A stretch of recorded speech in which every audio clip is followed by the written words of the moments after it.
روز یه دانشجو از استاد عاقلش میپرسه که استاد واقعا خودتون درس منطق رو بلدید؟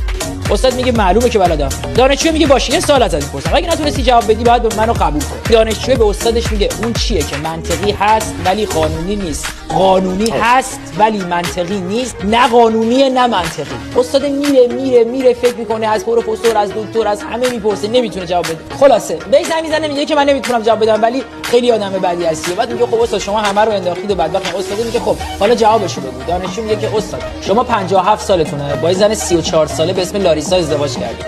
قانونیه ولی منطقی نیست. زن شما 4 ماه پیش با یه پسر 25 ساله رابطه داشت. قانونی نیست ولی منطقی. و اینکه شما به کسی که زنتون هفته 2 شب پیشش بود نمره قبولی دادید.